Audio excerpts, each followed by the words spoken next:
Hello साथियों, आज हम आपको भारतीय संविदा अधिनियम 1872 में एक लीडिंग केस धारा 56 का बताने जा रहे हैं।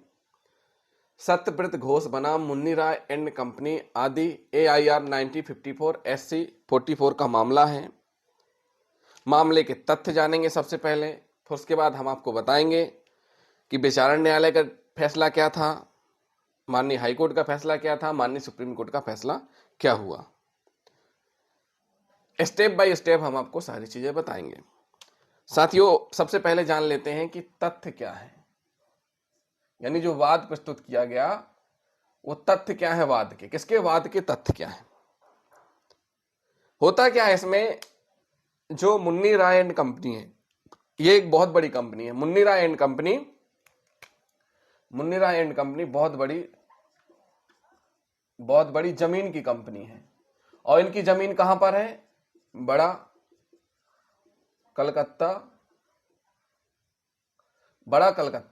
कलकत्ता में ठोकरिया झील के पास जमीन स्थित थी। ठोकरिया झील के पास इनकी जमीन स्थित थी। इस कंपनी ने, किस कंपनी ने? मुन्नी एंड कंपनी ने एक योजना बनाई। योजना कैसी थी? योजना थी गृह निर्माण करने की। गृह निर्माण की योजना थी। इस योजना के लिए जो जमीन थी उसको कई भागों में बांटा गया, क्योंकि बहुत ज्यादा जमीन थी तो कई भागों में बांटा गया। अब जब गृह निर्माण की योजना थी तो इनके द्वारा स्कीम रखी गई। स्कीम क्या रखी गई? स्कीम ऐसी रखी गई कि जो भी खरीदना चाहता है जमीन, जब अनुबंध तैयार होगा तब वह कुछ बयाना दे सकता है। कुछ बयाना यानी एडवांस दे करके अपना क्या कर सकता है? अनुबंध कर सकता है। और साथ ही साथ यह भी कहा गया कि ये जो कंपनी, जैसे ये एक कॉलोनी काटी कंपनी ने, तो इसके अंदर जो रोड हैं और जो नालियां हैं, ये जो रोड और नालियां हैं, ये कौन बना के देगा? कंपनी देगी। कौन बना के देगा? कंपनी देगी बना के। ये भी था, इसलिए बाकी का रुपया खरीदने वालों से सड़कें आदि बनाने के बाद बैनामा करते वक्त लेना था। मतलब अनुबंध करेंगे, अनुबंध करने के बाद आपको कंप्लीट करके देंगे, जैसी सड़कें तैयार की जाएंगी और बैनामा जैसे ही आपके नाम करवाएंगे, रजिस्ट्री करवाएंगे, उस समय जो शेष अमाउंट है वो आपसे लेकर के आपको रजिस्ट्री करा देंगे। जैसे मान लीजिए 10 लाख की जमीन है, 10 लाख की जमीन है, 10 लाख में से 1 लाख रुपए एडवांस ले लिए गए। किस चीज के? बयाने के। 1 लाख रुपए क्या हो गया? बयाना हो गया। अब बाकी बचा 9 लाख। 9 लाख रुपए कब देंगे? जब सड़क रोड ये बनाने का समय आएगा उस टाइम में देंगे, और फिर उस टाइम में ही शेष अमाउंट लेकर के रजिस्ट्री करा दी जाएगी। तो इस प्रकार से ये स्कीम थी किसकी? कंपनी की। किस कंपनी की? मुन्नी राय एंड कंपनी की, जो कि बड़ा कलकत्ता में ठोकरिया झील के किनारे अपनी जमीन में आवास निर्माण योजना लेकर के आई थी। इसमें होता क्या है, एक है विजय कृष्ण राय। इसमें विजय कृष्ण राय है। विजय कृष्ण राय जो कि प्रतिवादी नंबर 2 है। इसमें प्रतिवादी नंबर 2 भी उक्त भूमि में से एक प्लाट का खरीदार था। विजय कृष्ण राय जो प्रतिवादी हैं, कौन है? प्रतिवादी हैं, और प्रतिवादी नंबर 2 है। क्या है? प्रतिवादी नंबर 2 है। तो इसमें इनने भी एक जमीन खरीदी थी। किससे? कंपनी से। क्या खरीदी थी? एक प्लॉट खरीदा था, जो कंपनी के साथ अनुबंध में सम्मिलित हुआ था। यानी ये जमीन भी विजय कृष्ण राव के द्वारा खरीदी थी। उसने कंपनी से 5 अगस्त 1940, कब? 5 अगस्त 1940 को, 5 अगस्त 1940 को जो नियत की गई थी, 1940 ईस्वी को 101 रुपए बयाना देकर के खरीदी थी। कितनी देकर के? 101 बयाना देकर खरीदी थी, यानी अनुबंध कर लिया था, संविदा कर ली थी, यानी कॉन्ट्रैक्ट कर लिया था 101 रुपए देकर के। 30 नवंबर 1941 को विजय कृष्ण राय, विजय कृष्ण राय ने सत्यव्रत घोष को, जो ये सत्यव्रत घोष है, विजय कृष्ण राय ने सत्यव्रत घोष को उपरोक्त संविदा लागू करने के लिए प्रतिनिधि मनोनीत किया। मतलब जो संविदा हुई थी कंपनी की संविदा किससे हो रही है? जो विजय कृष्ण राय हैं इनसे कंपनी की संविदा हो रही है। जो अनुबंध हो रहा है, अनुबंध किसके बीच हो रहा है? कंपनी और विजय कृष्ण के बीच, विजय कृष्ण के बीच अनुबंध हो रहा है। और विजय कृष्ण राय ने अपनी तरफी किसको मनोनीत कर दिया? सत्यव्रत को, कि वो जो संविदा है उसको पूरा करवाए, जो संविदा की शर्तें हैं उसको पूरा करवाने के लिए, यानी उसको लागू करवाने के लिए सत्यव्रत घोष को किसने नियुक्त कर दिया? विजय कृष्ण राय ने नियुक्त कर दिया। अब होता क्या है, जब इस प्रकार से कर दिया गया, जैसे ही विजय कृष्ण राय ने मनोनीत किया, किसको? विजय कृष्ण राय ने मनोनीत किया। मनोनयन से कुछ पूर्व अर्थात 15 नवंबर 1941 को, यानी मनोनयन से जब, जैसे ये जो मनोनयन मीन्स जो कृष्णदेव राय ने सत्यव्रत घोष को क्या किया है? सत्यव्रत घोष को अपना प्रतिनिधि नियुक्त किया है। प्रतिनिधि किसने? प्रतिनिधि नियुक्त किया है। अब प्रतिनिधि नियुक्त किसने किया है? विजय कृष्ण राव ने किसको? सत्यव्रत घोष को प्रतिनिधि नियुक्त किया है। तो जब प्रतिनिधि नियुक्त किया था उसके कुछ दिन पहले, नियुक्त कब किया था? नियुक्त किया था 30 नवंबर 1941 को नियुक्त किया था। और ये कह रहे कुछ दिन पूर्व, यानी 15 नवंबर 1941 को हुआ क्या? 15 नवंबर 1941 को डिफेंस ऑफ इंडिया रूल्स के नियम, डिफेंस ऑफ इंडिया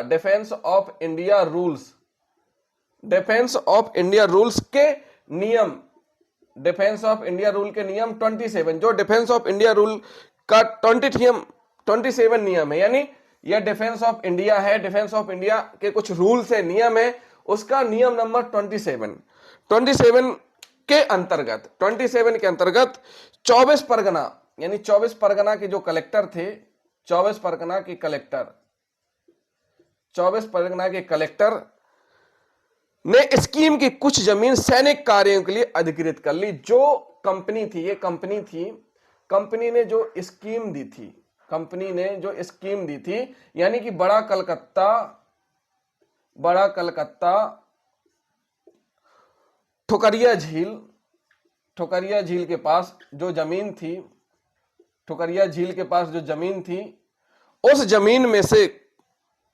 उस जमीन की कुछ जमीन को, ये जो जमीन थी, इस जमीन में से कुछ जमीन को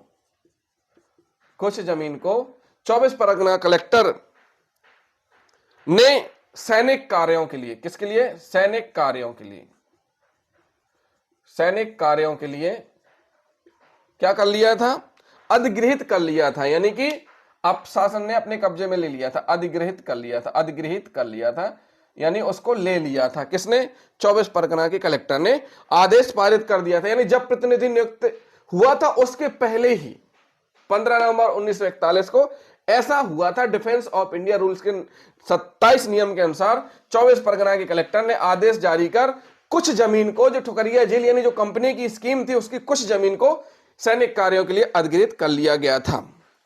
भूमि सरकार द्वारा 10 दिसंबर 1941 को अधिगृहित की गई, आदेश जारी किया गया और 10 दिसंबर 1941 को सरकार ने क्या कर ली?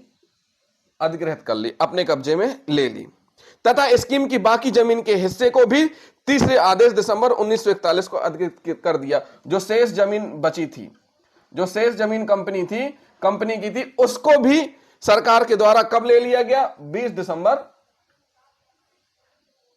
1941 को ले लिया गया।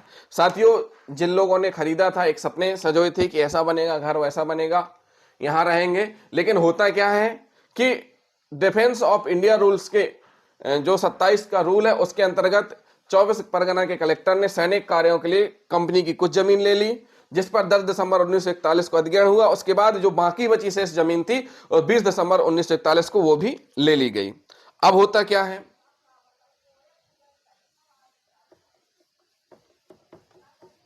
अब होता क्या है ये भी जानना बहुत जरूरी है।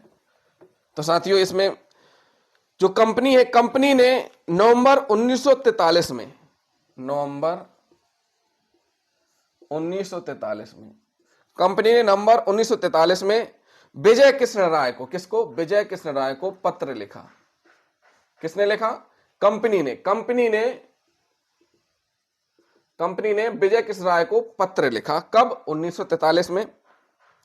और पत्र द्वारा सूचित किया कि भूमि को सरकार द्वारा अधिग्रहित कर लिया गया है, भूमि को सरकार ने अपने कब्जे में कर लिया है और अनिश्चित काल तक सरकार स्कीम की जमीन को अपने कब्जे में रखेगी। अनिश्चित काल तक, अनिश्चित काल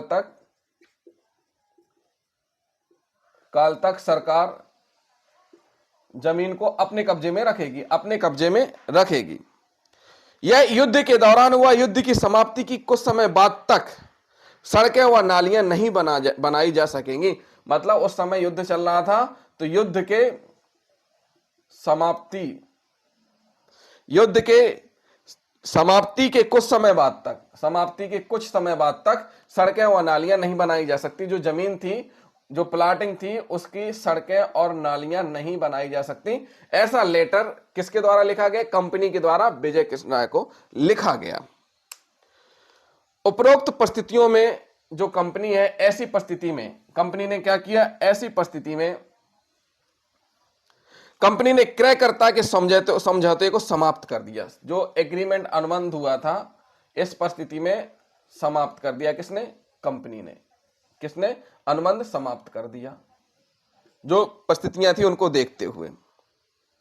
तथा उसे विकल्प दिया कि जिसके अनुसार वह बयाने की धनराशि को 1 महीने में वापस ले सकता है। विकल्प ये था, अनुबंध समाप्त हुआ कि आपने जो बयाना दिया है उस राशि को वापस आप ले सकते हैं, राशि वापस ले सकते हैं।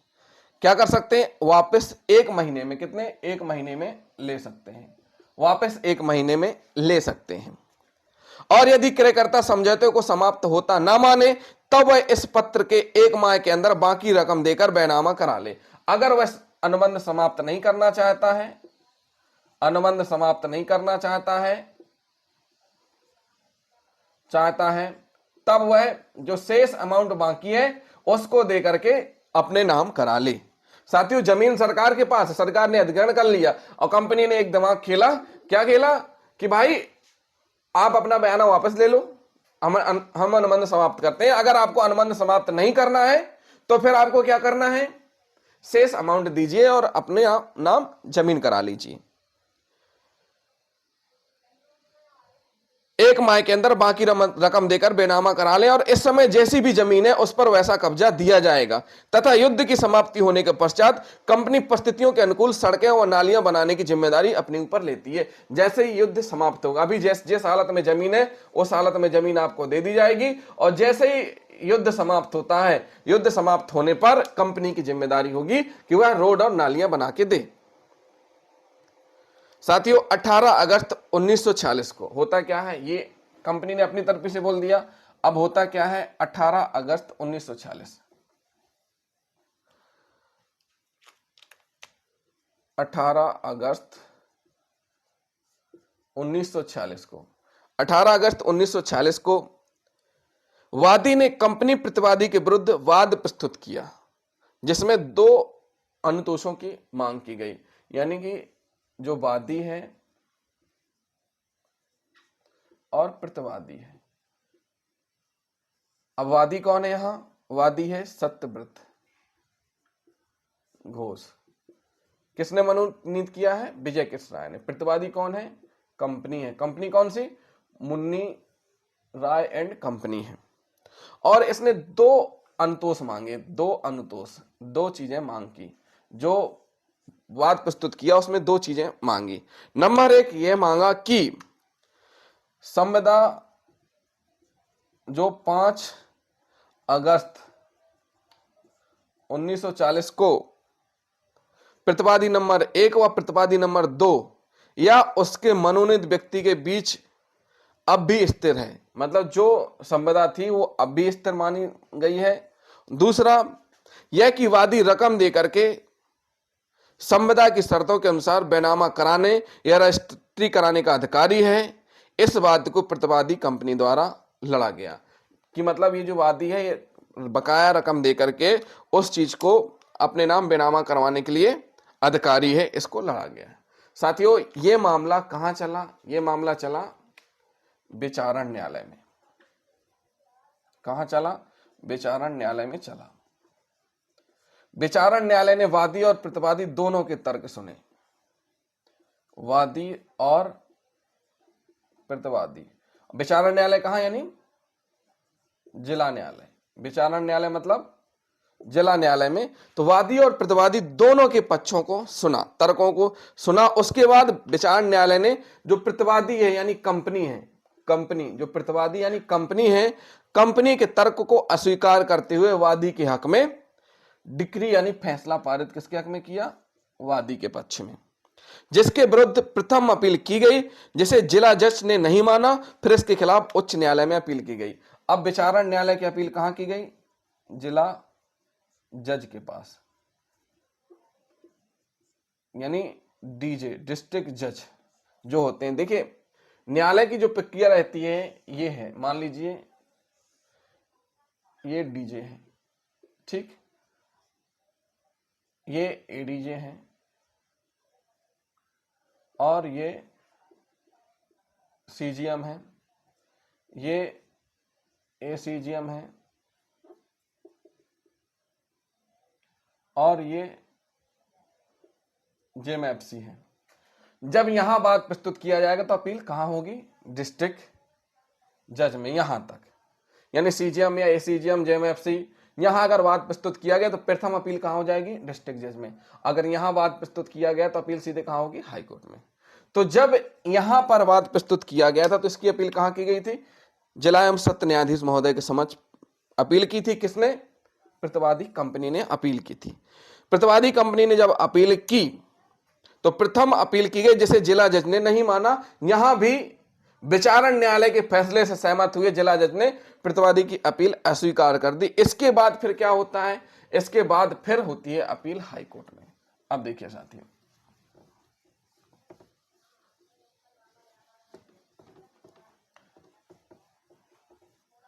अब अपील कहां हो रही है? हाई कोर्ट में अपील हो रही है।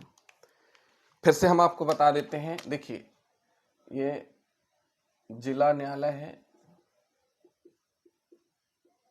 यहां पर विचारण न्यायालय है,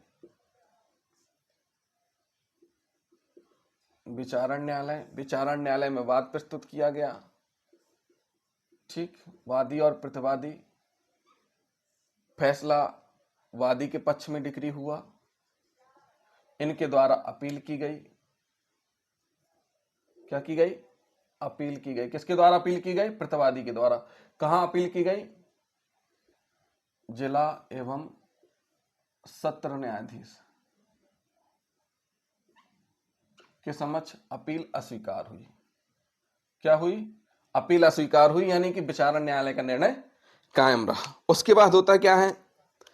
विचारण न्यायालय ने प्रतिवादियों के तर्क को अस्वीकार कर दिया, वादी के पक्ष में फैसला सुनाया। जिला एवं सत्र न्यायालय ने भी क्या की? अपील स्वीकार नहीं की और विचारण न्यायालय का फैसला सही माना। फिर उसके बाद अपील हो रही है कहां?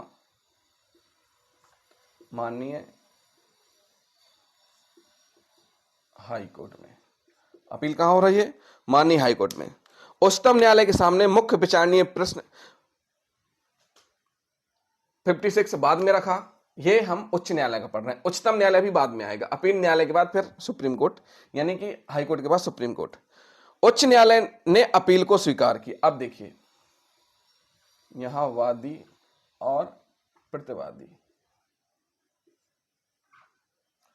अब देखिए, जो यहां प्रतिवादी था उसने अपील कर दी। कहां? हाई कोर्ट में। हाई कोर्ट में अपील की। अब जब अपील की हाई कोर्ट में तो अपील की, तो उसको उसकी जो अपील थी हाईकोर्ट ने स्वीकार कर ली। देखिए साथियों, जो प्रतिवादी था, ये प्रतिवादी ने हाईकोर्ट में अपील की।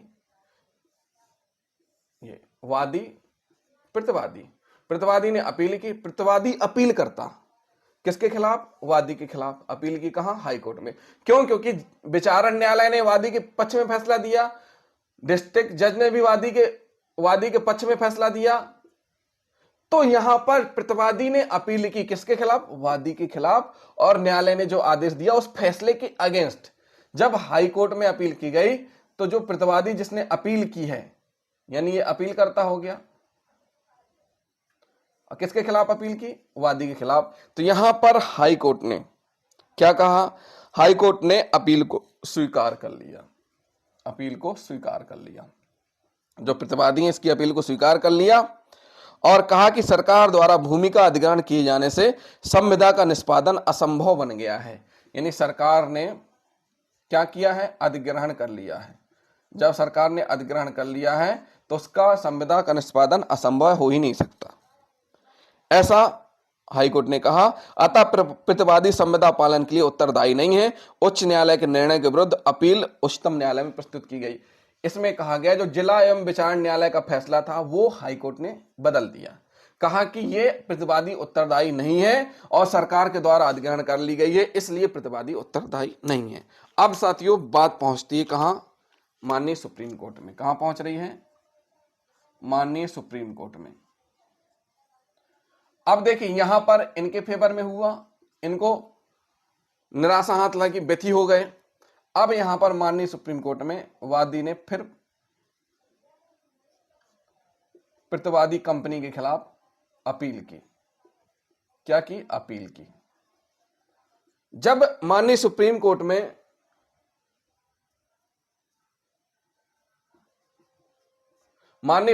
में अपील की गई वादी की तरफ से, क्यों? क्योंकि यहां पर प्रतिवादी के पक्ष में फैसला हो गया है। तो माननीय सुप्रीम कोर्ट के सामने मुख्य विचारणीय प्रश्न यह था कि क्या संविदा अधिनियम की धारा 56 के अंतर्गत विफलता तथा उसका निष्पादन असंभव था। जो ये धारा कहती है 56 कि भाई जब असंभव हो निष्पादन, तब वहां पर अनुबंध क्या माना जाएगा? खंडित माना जाएगा। तो क्या यह जो मामला है ये धारा 56 के अंतर्गत आता है कि नहीं आता है? न्यायालय ने संविदा अधिनियम की धारा 56 पर ध्यान दिया। जो माननीय सुप्रीम कोर्ट है, माननीय सुप्रीम कोर्ट ने धारा 56 पर ध्यान दिया। किस पर ध्यान दिया? धारा 56 पर ध्यान दिया। धारा 56 पर ध्यान दिया। पाया कि कोई ऐसी संविदा जिसके होने के बाद उसे पूरा करना असंभव हो जाए, व्यर्थ होती है। यानी कोई अनुबंध हो गया, ठीक, अनुबंध हो गया, कोई संविदा जिसके होने के बाद उसे पूरा करना, यानी इस संविदा को पूरा करना असंभव है। जब पूरा करना असंभव हो तो ऐसे में क्या माना जाएगा? व्यर्थ माना जाएगा, व्यर्थ घोषित मानी जाएगी। क्या मानी जाएगी? व्यर्थ घोषित होगी। इसके अंतर्गत कोई ऐसा कार्य हो सकता है जिसका किया जाना संविदा किए जाते वक्त संभव था, किंतु बाद में कोई घटना घटित हो जाने से जिसे रोकना वचनदाता के बस में नहीं था, असंभव हो जाए तो उसका प्रभाव संविदा को व्यर्थ बना देता है। साथियों इसमें कहा गया, देखिए वचनदाता इसमें कौन हुआ? वचनदाता कंपनी हुई, क्योंकि कंपनी वचन दे रही है कि वह क्या कराएगी? सड़क रोड बना करके रजिस्ट्री कराएगी और पेमेंट उस समय लेगी। तो इसमें कहा गया है कि कोई ऐसा कार्य हो सकता है जिसका किया जाना संविदा किए जाते वक्त संभव था। मतलब जब यह अनुबंध बन रहा था, अनुबंध बना उस समय अगर कोई कार्य संभव था, किंतु बाद में कोई घटना घटित हो जाने से, बाद में कोई ऐसी घटना घटित हुई जिसको रोकना, उस घटना को, जो घटना घटित हुई है उस घटना को रोकना यहां कंपनी यानी वचनदाता के बस में नहीं था, असंभव हो जाए तो उसका प्रभाव संविदा को व्यर्थ बना देता है। तो ऐसी स्थिति में भी संविदा क्या होती है? व्यर्थ होती है। इंग्लैंड का कानून इस धारा के प्रथम भाग से तो मिलता जुलता है, जबकि दूसरे भाग से नहीं मिलता। इस तरह किसी घटना के घटित होने से संविदा के पालन की असंभवता के संबंध में इंग्लैंड का कानून लागू होने योग्य नहीं है। न्यायालय ने बताया कि निष्फलता का सिद्धांत वहीं लागू होगा जहां संविदा का पालन पूर्ण असंभव हो जाए। यानी कहां निष्पादन का जो सिद्धांत है निष्फलता का जो सिद्धांत है कहां लागू होगा? जो साथियों ये जो निष्फलता का सिद्धांत है, निष्फलता का सिद्धांत कहां लागू होगा? यह भी बहुत महत्वपूर्ण है कि निष्फलता का सिद्धांत आखिर लागू कहां होगा। तो निष्फलता का सिद्धांत वहां लागू होगा जहां पर संविदा का पालन करना पूर्ण असंभव हो जाए, पूर्ण असंभव हो, यानी उसके बस में ही नहीं है, पूर्ण असंभव हो जाए, वहां पर होगा। अब साथियों ये तो 56 हो गई। अब जो मामला था विवादित मामला, इसमें ये 56 धारा बताती है। अब जो मामला है ये विवादित मामला है, इस पर माननीय सुप्रीम कोर्ट ने नजर डाली। विवादित मामले में सरकार ने जो अधिग्रहण का आदेश पारित करके भूमि को अधिग्रहण किया है वह संविदा के पालन को असंभव नहीं बनाता, क्योंकि यह अधिग्रहण कुछ समय के लिए थी। जो सरकार ने कंपनी की जमीन सैनिक कार्य के लिए कुछ समय के लिए, कितने समय के लिए? कुछ समय के लिए, यानी जो वर्तमान परिस्थितियां हैं इसमें जो सरकार ने अधिग्रहण की थी, 24 परगना कलेक्टर ने जमीन को अधिग्रहण किया था सैनिक कार्य के लिए, और कुछ समय के लिए था। किसके लिए था?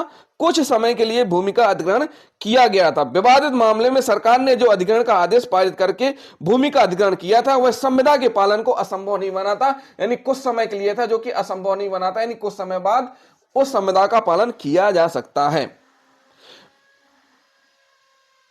क्योंकि यह अधिग्रहण कुछ समय के लिए ही था, हमेशा के लिए नहीं। जब तक यह है तब तक यह भूमि सरकार के पास ही रहेगी और उस समय के लिए कंपनी द्वारा भूमि पर होने वाले निर्माण कार्य में देरी होगी, लेकिन इस देरी का परिणाम संविदा के निष्पादन को असफल नहीं बना सकता। देरी हो सकती है, जब तक सरकार के पास रहेगी भूमि उस पर कंपनी निर्माण नहीं करेगी, लेकिन जैसे ही सरकार के पास नहीं रही, सरकार ने वापस कर दी, फिर उसके बाद कंपनी उसमें निर्माण कार्य करेगी। लेकिन अगर देरी हो रही है, देरी का परिणाम यह नहीं है कि निष्पादन को असफल बना दिया जा, लेकिन इस देरी का परिणाम संविदा के निष्पादन को असफल नहीं बना सकता, यानी कि संविदा क्या नहीं हो सकती? खत्म नहीं हो सकती। अतः इन परिस्थितियों में कहा जा सकता है कि कंपनी द्वारा किया गया संविदा असंभव कार्य के संबंध में नहीं है, इस तरह वह समाप्त योग्य नहीं है। इस निर्णय के साथ अपील स्वीकार कर ली गई, यानी वादी के पक्ष में फैसला सुनाया और प्रतिवादी कंपनी को कहा गया कि निष्पादन करें। क्यों? क्योंकि इस प्रकार की जो संविदा है वो पूर्णतः असंभव नहीं थी। तो साथियों ये है एक सिद्धांत जिसमें कि अपील स्वीकार की गई, और साथियों इसमें जो दो सिद्धांत प्रतिपादित किए गए हैं, वो भी हम आपको बता देते हैं। संविदा अधिनियम धारा 56 के परिवर्तन के निम्नलिखित कारण होने चाहिए। पहली चीज, जो ये धारा है इस धारा का फायदा कब मिलेगा? पहली चीज, कार्य ऐसा होना चाहिए कि वह असंभव हो। दूसरी चीज, यह असंभवता किसी कारण से होनी चाहिए जिसका रोकना वचनदाता, यानी जो भी कंपनी है, जो भी प्रपोजल है, जो जिसके द्वारा प्रपोजल रखा जाता है उसके हाथ में ना हो। नंबर तीसरा, असंभवता ऐसी ना हो जो स्वयं निर्मित हो या किसी असावधानी से हुई हो। जो असंभवता है यानी जिसकी वजह से काम नहीं हो पा रहा है वह स्वयं निर्मित ना हो या किसी असावधानी से हुई हो। नंबर दूसरा, इसी में किसी संविदा के अंतर्गत किसी कार्य का किया जाना किसी घटना के घटित होने से विधि विरुद्ध हो जाता है तो उसका प्रभाव संविदा को शून्य बना देता है। प्रस्तुत विवाद में पक्षकारों के मध्य निर्माण कार्य के लिए कोई समय तय नहीं हुआ था, अतः भूमि के अधिग्रहण के कारण निर्माण कार्य में होने वाली देरी संविदा के निष्पादन को असफल नहीं बनाती है। तो साथियों ये सत्यव्रत घोष बनाम मुन्नी राय एंड कंपनी का मामला था, जिसमें पहले जिला न्यायालय ने वादी के पक्ष में फैसला सुनाया, फिर हाई कोर्ट ने प्रतिवादी के पक्ष में फैसला सुनाया, फिर माननीय सुप्रीम कोर्ट ने हाई कोर्ट के फैसले को पलटते हुए वादी की अपील स्वीकार की और वादी के पक्ष में फैसला सुनाया। तो साथियों ये था एक लीडिंग केस। इसके बाद हम दूसरे लीडिंग केस में चलेंगे। जिन साथियों ने अभी तक हमारे चैनल को सब्सक्राइब नहीं किया है, हमारे चैनल को जरूर सब्सक्राइब कर लें। वीडियो को लाइक और शेयर एंड कमेंट करना ना भूलें। थैंक यू साथियों।